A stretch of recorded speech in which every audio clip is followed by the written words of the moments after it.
Hi, ഞാൻ ഫാത്തിമത്ത് റഹ്മാൻ. ഞാൻ recently MOH exam ഞാൻ ക്ലിയർ ചെയ്തിരുന്നു. അപ്പോൾ ഞാൻ മെഡ്വെഞ്ചറിൽ ആദ്യം ആപ്പിനെ പറ്റിയിട്ടും സിലബസിനെ പറ്റിയിട്ടും പറയാം. ആക്ച്വലി ഞാൻ മെഡ്വെഞ്ചറിൻ്റെ സിലബസ് മാത്രമേ പഠിച്ചിട്ടുണ്ടായിരുന്നു. ഞാൻ വേറെ പുറത്തുനിന്ന് ക്വസ്റ്റ്യൻസ് നോക്കി അല്ലെങ്കിൽ പുറത്തുനിന്ന് സിലബസ് നോക്കി ഒന്നും ചെയ്തിട്ടുണ്ടായിരുന്നില്ല. എനിക്ക് എക്സാം എഴുതിയപ്പോൾ എനിക്ക് ഏറ്റവും കൂടുതൽ തോന്നിയത് മെഡ്വെഞ്ചറിൻ്റെ സിലബസ് എന്ന് പറയുന്നത് അക്യുറേറ്റ് ആണ്. ലൈക്ക് ഇമ്പോർട്ടൻറ്റ് പോയിന്റ്സ് മാത്രം ഹൈലൈറ്റ് ചെയ്തിട്ടുള്ള സിലബസ് ആണ് അത്. നമ്മൾക്ക് എക്സാം എഴുതുമ്പോൾ പല ക്വസ്റ്റ്യൻസ് നമുക്ക് കാണുമ്പോൾ അതേ സ്റ്റഡി മെറ്റീരിയൽസിലുള്ള അതേപോലെ നമുക്ക് ഫീൽ ചെയ്തു. പിന്നെ ആപ്പിനെ കുറിച്ച് പറയുകയാണെങ്കിലും മോക്ക് ടെസ്റ്റ് ആണെങ്കിലും ഇമ്പോർട്ടൻറ്റ് ഫയൽസ് ആണെങ്കിലും അതൊക്കെ ഭയങ്കര ഇമ്പോർട്ടൻ്റ് ആണ്. ലൈക്ക് മോക്ക് ടെസ്റ്റ് നമ്മൾ ചെയ്യുമ്പോൾ അതിൻ്റെ റിവ്യൂ ചെയ്യാനുള്ള നമുക്കൊരു ഓപ്ഷൻ ഉണ്ട്. അപ്പം അങ്ങനെ വരുമ്പോൾ നമുക്ക് എന്തുകൊണ്ട് അത് ഓപ്ഷൻ കറക്റ്റ് അല്ല എന്നുള്ളൊരു ഇൻഫോർമേഷനോട് നോളജോട് നമുക്ക് കിട്ടും. പിന്നെ അതുപോലെ തന്നെ നമ്മൾ മാക്സിമം ഈ മോക്ക് ടെസ്റ്റുകൾ ചെയ്യുമ്പോൾ അത് നമ്മളിപ്പോൾ 100 ക്വസ്റ്റ്യൻസ് ശരിയാണെങ്കിലും നമ്മളത് ജസ്റ്റ് ഒന്ന് റിവ്യൂ ചെയ്ത് നോക്കുക, എന്തുകൊണ്ട് ഈ ഓപ്ഷൻസ് സെലക്ട് ആയില്ല എന്നുള്ളതൊരു നമുക്കൊരു നോളജ് കിട്ടും. പിന്നെ മാക്സിമം നമ്മൾ റെക്കോർഡ് ക്ലാസ് കേൾക്കുകയാണെങ്കിലും അതുപോലെ തന്നെ സ്റ്റഡി മെറ്റീരിയൽ റിവൈസ് ചെയ്യുകയാണെങ്കിൽ നമ്മൾ ഇമ്പോർട്ടൻറ്റ് ഫയൽസോട് ഇതിൻ്റെ കൂടെ നമ്മൾ ഒന്ന് റിവൈസ് ചെയ്യുക. കാരണം അത് ക്വസ്റ്റ്യൻ ബേസ് ആകുമ്പോൾ നമുക്ക് കുറച്ചുകൂടി നമുക്ക് ക്യാപ്ചർ ചെയ്യാൻ പറ്റും. പിന്നെ നമ്മുടെ സ്റ്റഡി മെറ്റീരിയൽസിൽ ഐ തിങ്ക് കാൽക്കുലേഷൻ പറഞ്ഞാൽ 125 കാൽക്കുലേഷൻ ഉണ്ട്. അത് മാക്സിമം ചെയ്ത് പഠിക്കുക. കാരണം എനിക്ക് കാൽക്കുലേഷൻ ഒരു 15 ക്വസ്റ്റ്യൻസ്, അതായത് 15 ക്വസ്റ്റ്യൻസ് ഒക്കെ വന്നിരുന്നു. അപ്പോൾ അതിൽ ഓൾമോസ്റ്റ് നമ്മളെ സിലബസിലുള്ള, ഓൾമോസ്റ്റ് അല്ല ഫുള്ള് നമ്മളെ സിലബസിലുള്ളത് തന്നെയായിരുന്നു. അപ്പോൾ കാൽക്കുലേഷൻ നോക്കുമ്പോൾ മാക്സിമം അത് 125 ക്വസ്റ്റ്യൻസ് എനിക്ക് തോന്നുന്നു അത് മാക്സിമം കാൽക്കുലേഷൻ ചെയ്ത് പഠിക്കുക. പിന്നെ കാൽക്കുലേഷൻ ചെയ്യുമ്പോൾ ആദ്യമൊക്കെ പെന്നും പേപ്പറും യൂസ് ചെയ്ത് കഴിഞ്ഞാലും പിന്നെ നമുക്ക് പെന്നും പേപ്പറും അല്ലാതെ നമ്മൾ മൊബൈലാണെങ്കിൽ മൊബൈലിലുള്ള കാൽക്കുലേറ്റർ യൂസ് ചെയ്തിട്ട്, അതുപോലെ തന്നെ നമ്മളിപ്പോൾ ഒരു ക്രോസ് കാൽക്കുലേഷൻ ആണെങ്കിൽ ക്രോസ് മൾട്ടിപ്ലിക്കേഷൻ്റെ കാൽക്കുലേഷൻസ് ഒക്കെ ഉണ്ട്. അങ്ങനെയൊക്കെ ആണെങ്കിൽ നമ്മൾ മനസ്സിൽ കൂട്ടാനൊക്കെ പഠിക്കുക. എക്സാമിന് കുറച്ചുകൂടി യൂസ്ഫുൾ ആവും. കാരണം മൊബൈലിലുള്ള കാൽക്കുലേറ്റർ ഉണ്ട്, അല്ലെങ്കിൽ നോർമൽ കാൽക്കുലേറ്റർ ഉണ്ട്, അത് യൂസ് ചെയ്തിട്ട് നമ്മൾ ചെയ്യുകയാണെങ്കിൽ കുറച്ചുകൂടി എക്സാമിന് കുറച്ചുകൂടി ഈസി ആവും എന്ന് എനിക്ക് തോന്നി.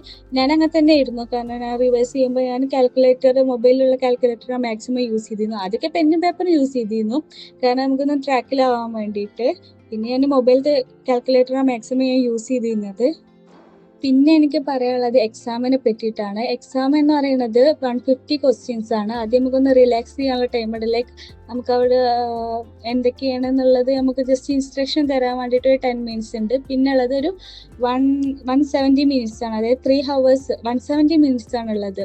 അപ്പോൾ ഈ 170 മിനിറ്റ്സിൽ 150 ക്വസ്റ്റ്യൻസ് എന്ന് പറഞ്ഞാൽ ഞാൻ കുറച്ച് കൺഫ്യൂഷൻ ആയിരുന്നു. പിന്നെ 150 ക്വസ്റ്റ്യൻ പറഞ്ഞാൽ 1 മിനിറ്റ്, ഓൾമോസ്റ്റ് 1 മിനിറ്റോളം നമുക്ക് കിട്ടുക, അങ്ങനെ ഒരു കാൽക്കുലേഷൻ ആയിരുന്നു. പക്ഷേ ഞാൻ മാക്സിമം 2 ഹവേഴ്സിൻ്റെ ഉള്ളിൽ എക്സാം കംപ്ലീറ്റ് ചെയ്യാൻ ശ്രമിച്ചു. അതെങ്ങനെയാണെന്ന് വെച്ച് കഴിഞ്ഞാൽ ലൈക്ക് 150 ക്വസ്റ്റ്യൻസ് അല്ലേ ഉള്ളത്. അപ്പോൾ ഞാനൊരു 120 മിനിറ്റ്സിൻ്റെ ഉള്ളിൽ അത് ഞാൻ കംപ്ലീറ്റ് ചെയ്യാൻ ശ്രമിച്ചു.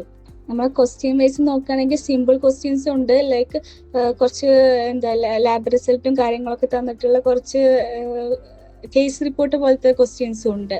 അപ്പോൾ അങ്ങനത്തെ കേസ് വരികയാണെങ്കിൽ നമുക്ക് ഡൗട്ട് വരികയാണെങ്കിൽ, ഇപ്പോൾ 2 വട്ടം വായിച്ചിട്ട് ഡൗട്ട് വരികയാണെങ്കിൽ അങ്ങനത്തെ ക്വസ്റ്റ്യൻസ് ആണെങ്കിൽ ഞാൻ ആൻസർ ചെയ്യും. എനിക്ക് ഇപ്പോൾ 4 ഓപ്ഷൻസ് ഉണ്ട്, അതിൽ ഏതാണോ കൺഫ്യൂഷൻ ആണെങ്കിൽ ആൻസർ ചെയ്യും എനിക്ക് ഏതാണ് തോന്നിയത്.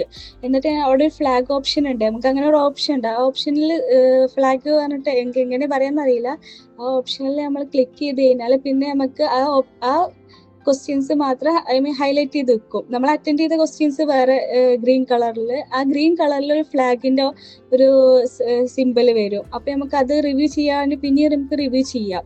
അപ്പോൾ ഞാൻ അങ്ങനെ ആൻസേഴ്സ് ചെയ്ത് പോകുമ്പോൾ ഞാൻ പെട്ടെന്ന് അറിയുന്ന ക്വസ്റ്റ്യൻസൊക്കെ ഞാൻ ആൻസർ ചെയ്ത് പോകും. മറ്റേത് ഞാൻ ഡൗട്ട് വരികയാണെങ്കിൽ ഞാൻ ആൻസർ ചെയ്തിട്ട് ഫ്ലാഗ് ഓപ്ഷൻ അത് സിമ്പിൾ ഞാൻ പ്രസ് ചെയ്ത് വെക്കും. എന്നിട്ട് അങ്ങനെയാണ് കൂടുതൽ ടൈം ഞാൻ അതിൽ മാക്സിമം നമ്മൾ ടൈം യൂട്ടിലൈസ് ചെയ്യേണ്ടത്. അപ്പം ടൈം മിനിമൈസ് ചെയ്യാൻ വേണ്ടിയിട്ട് ഓരോ ക്വസ്റ്റ്യൻസും ടൈം ഇതാക്കാൻ വേണ്ടിയിട്ട് ഞാൻ അങ്ങനെ ചെയ്തിരുന്നു. പിന്നെ കാൽക്കുലേഷൻസ് അതുപോലെ ഞാൻ ലാസ്റ്റാണ് ചെയ്തത്.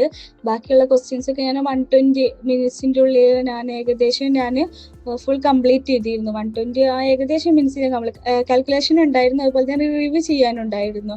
പിന്നെ പെട്ടെന്ന് ഞാൻ അത് ചെയ്ത് കഴിഞ്ഞിട്ട് പിന്നെ ഞാൻ ആദ്യം പിന്നെ കാൽക്കുലേഷൻ ചെയ്തു. കാരണം കാൽക്കുലേഷൻ ആദ്യം ഞാൻ ആൻസർ ചെയ്തിട്ടുണ്ടായിരുന്നില്ല. അപ്പോൾ ഞാൻ കാൽക്കുലേഷൻ ചെയ്തിട്ട് അത് ഓക്കെ ആക്കിയിട്ടാണ് പിന്നെ ഞാൻ റിവ്യൂ ചെയ്യാതെ. അപ്പോൾ എനിക്കൊരു ഐ തിങ്ക് 30 മിനിറ്റ്സ് ഒക്കെ എനിക്ക് റിവ്യൂ ചെയ്യാനുണ്ടായിരുന്നു.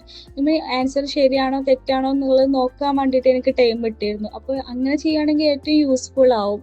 അപ്പോൾ ഏകദേശം 150 ക്വസ്റ്റ്യൻസ് പറഞ്ഞാൽ 120 മിനിറ്റ്സിൻ്റെ ഉള്ളിലൊക്കെ കംപ്ലീറ്റ് ചെയ്യാൻ നോക്കുക. ഫുള്ളാണെങ്കിലും ആൻസർ ചെയ്യാൻ നോക്കുക 150 ക്വസ്റ്റ്യൻസ്. പിന്നെ ടെൻഷൻ ഇല്ലാതെ പോയിട്ട് എക്സാം എഴുതുക. എനിക്കറിയാം എക്സാം പറയുമ്പോൾ നമുക്ക് ടെൻഷൻ ആവും, എല്ലാം അറിയാം. മാക്സിമം ടെൻഷൻ ഇല്ലാതെ എക്സാം എഴുതാൻ നോക്കുക. പിന്നെ മാക്സിമം റിവൈസ് ചെയ്യുക, ക്വസ്റ്റ്യൻസ് ഒക്കെ മാക്സിമം റിവൈസ് ചെയ്യുക. സ്റ്റഡീസ് ആണെങ്കിലും ലൈക്ക് കുറേ സ്റ്റഡീസ് ഉണ്ട് നമുക്ക്, കോസ്റ്റ് യൂട്ടിലിറ്റി, ആ സ്റ്റഡീസ് ഒക്കെ മാക്സിമം പഠിച്ചിട്ട് പോവുക. പിന്നെ അതേപോലത്തെ എക്സാമ്പിൾസ് ആണ് എനിക്ക് എക്സാമിന് ക്വസ്റ്റ്യൻസിൽ ഉണ്ടായിരുന്നത്. അപ്പോൾ മാക്സിമം സ്റ്റഡി മെറ്റീരിയൽ കവർ ചെയ്യാൻ നോക്കുക. ഏറ്റവും കൂടുതൽ പറയാനുള്ളത് അതാണ്, മാക്സിമം സ്റ്റഡി മെറ്റീരിയൽ റിവൈസ് ചെയ്യുക. നമുക്ക് ക്വസ്റ്റ്യൻസ് കണ്ട പെട്ടെന്ന് ക്ലിക്ക് ആവണം ഇതാണ് ആൻസർ എന്നുള്ളത് ക്ലിക്ക് ആവാൻ വേണ്ടിയിട്ട് മാക്സിമം സ്റ്റഡി മെറ്റീരിയൽസ് റിവൈസ് ചെയ്യുക.